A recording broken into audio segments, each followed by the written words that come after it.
Astronomers from around the world are expressing excitement about a radio signal coming from deep space. New Scientist magazine reports some say it might be a signal from an alien civilization. The signal coming from a point between the Pisces and Aries constellations has been detected 3 times by the SETI radio telescope in Puerto Rico. The giant antenna uses a worldwide network of personal computers to sift radio signals from space. Sounds like a movie. It does. Contact, maybe? Yeah, Thank you, Bill. Bay Area scientists today said we need to decide what we're going to say to extraterrestrials. A recent discovery of a mystery signal, along with new technology, are leading some to predict we'll soon have a chance for a cosmic conversation. It's really startling when you think about it. KTVU Health and Science Editor John Fowler is here now with more. John? Startling it is, and it could be humanity's most important message, a simple hello. Across the globe, radio receivers like these are listening for a signal of intelligent life in the universe. And as in the movie Contact, real astronomers today say they have at least one mystery signal picked up by this dish in Puerto Rico last month. And they're confident technical advances will turn up a sign of ET. We probably won't be able to decode it. We'll know they're out there, there's something out there, but we won't know much about their civilization. To come here and, molest us. According to the famous Drake equation, astronomers estimate there are some 10,000 intelligent civilizations just in our galaxy. The nearest one is likely very far away. But many scientists urge caution when it comes to initiating contact. They say it might be foolish, even dangerous for Earth to assume we know all the risks. I don't think Earthlings should transmit messages right now. We're an emerging civilization. We're just getting in the game. Wertheimer heads the SETI at Home project at UC Berkeley. He says listening is one thing, replying quite another. We're just learning how to do this, and we really don't know what we're up to, and so we need to be careful.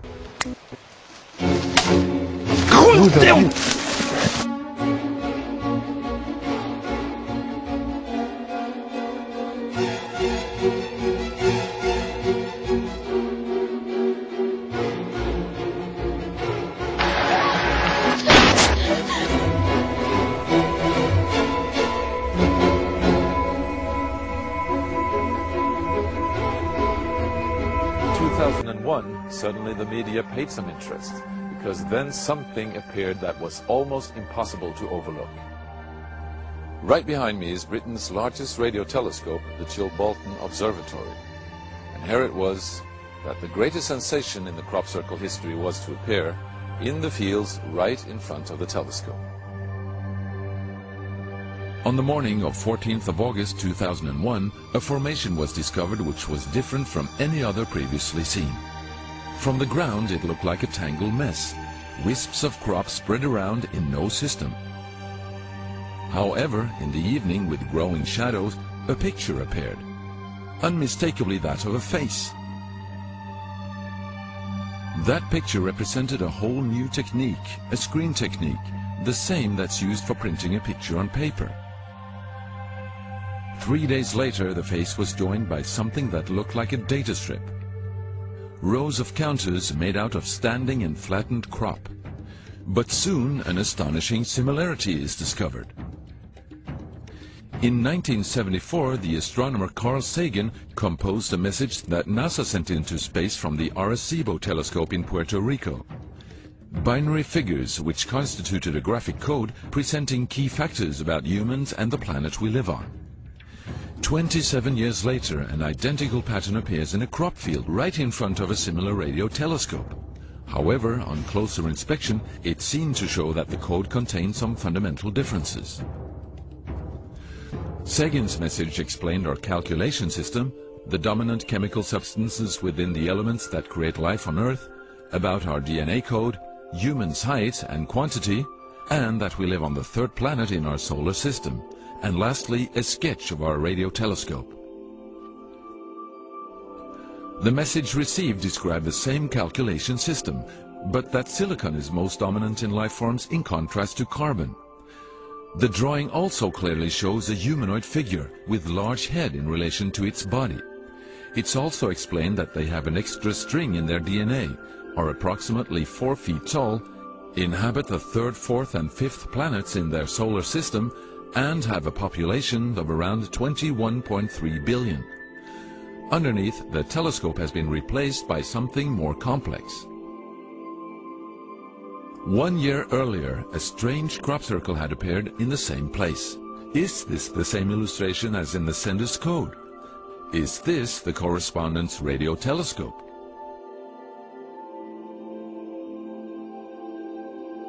If this is not an extremely clever and well-calculated joke conducted by humans, is it a serious response from an alien civilization? The Chilbolton crop formations really gave new life to the speculations of who is behind this. Is it aliens? Where do they come from? And what is their purpose of this type of communication?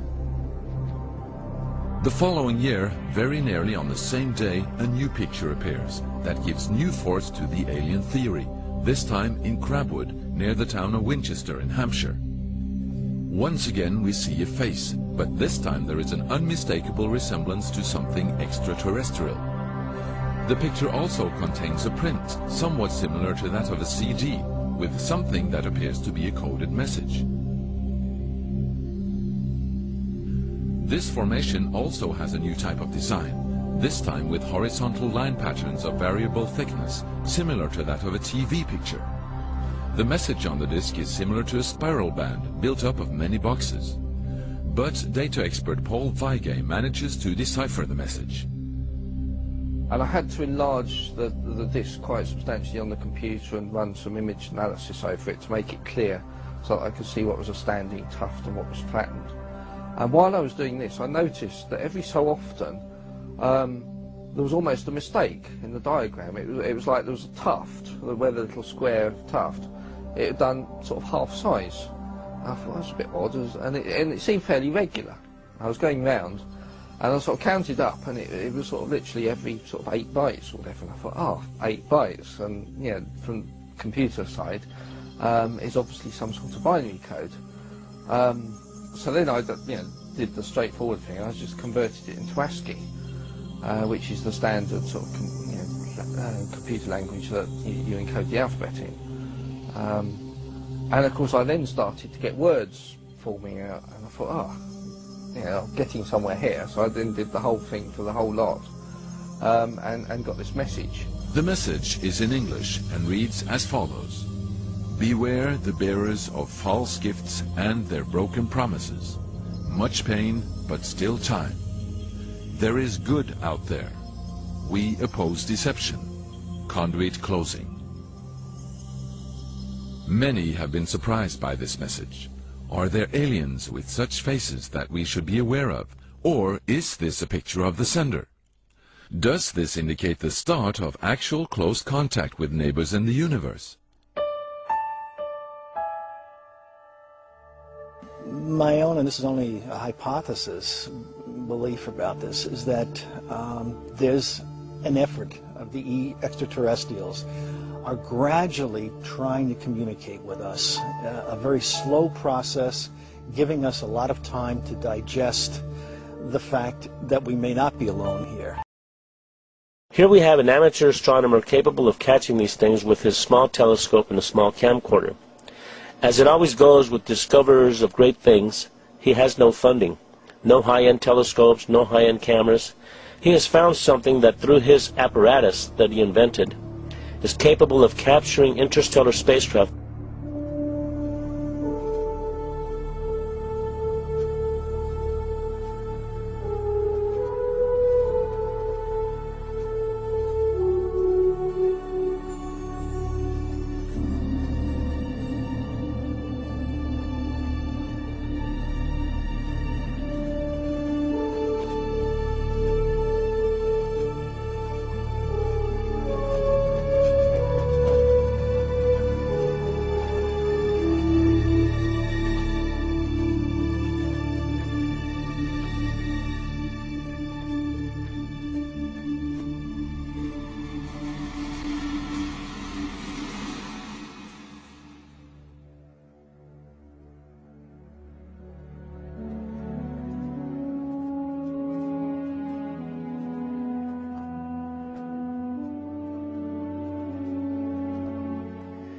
If the starships that John Leonard Walson has captured in deep space are ours, then I am glad we have them out there protecting our planet. What they are protecting us from is thought-provoking, to say the least. These things are enormous. On the other hand, if they are not ours, I wonder who or what is operating them. There was a fear then of something out there. It became a very big concern. Asteroids, UFOs, people coming from other places. Paranoia was also there within the government. You know, at certain levels, you could feel it. You knew it was happening. I noticed the satellites' positionings. I said, now this is supposed to be a system that tracks radar anomalies on Earth, right? You know, the whole thing, the movement.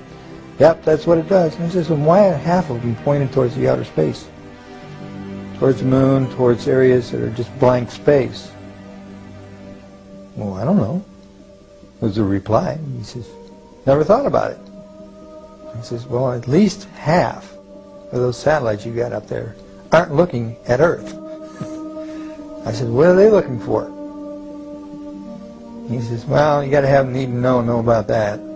I said, I see. In other words, who's coming? He says, we don't know. Dropped, end of subject.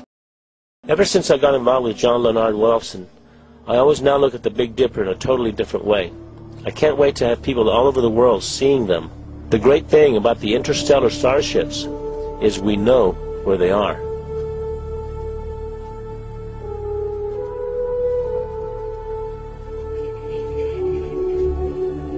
One of the scientists said it's the Star Wars project.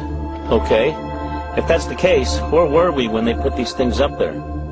When one thinks how much one large structure weighs, it's inconceivable how we got it into deep space. The machinery it would take to construct one of these things is no less conceivable. And the fact that they can expand and transform into different shapes in deep space is extraordinary.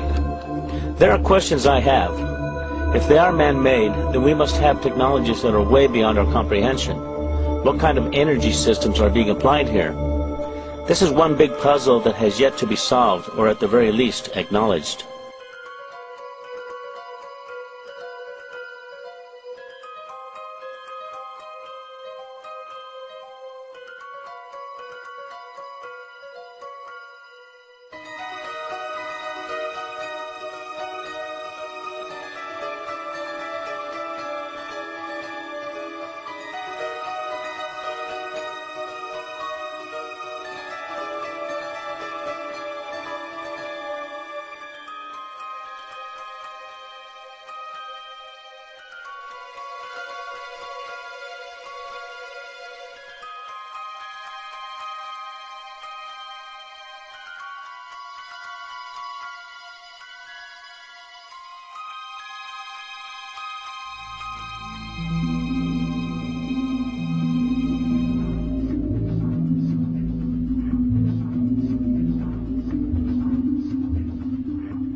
As John Leonard Walton follows them with his telescope, they are in perfect sync with the Earth's orbit, posing as a star in Orion's belt, the Big Dipper, Vega, or in other constellations.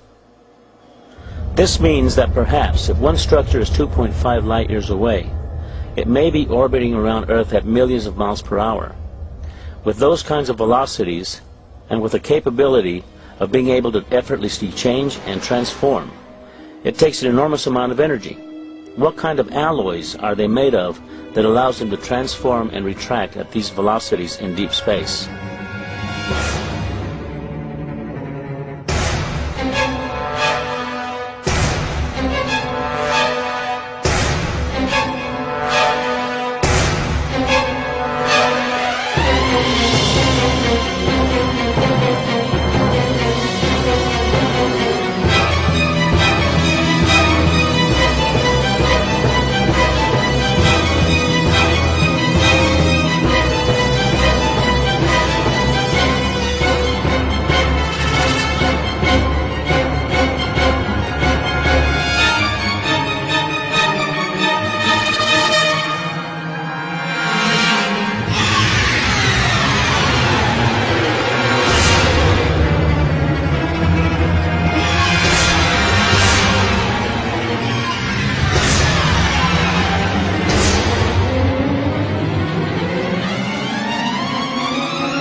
has taken us at least 10 years for the United States, with the help of Russia and other countries, to construct the space station. And when you look at these huge structures that are in deep space, you just have to wonder, what are these things? Who inhabits them? There are rumors about secret projects where men and women have been sent into outer space as an exchange program. You need to think about this. We have wars going on right now here on Earth. Our planet is in turmoil. People of the Earth have no concept as to what reality is anymore. We are too busy fighting terrorists, too busy looking out for human enemies. Is something more sinister awaiting our planet? Are we under observation and under close scrutiny? We don't know what we are about to learn about the interstellar communities that are obviously among us, orbiting our planet in our immediate solar system. For the moment, we have barely tipped the iceberg.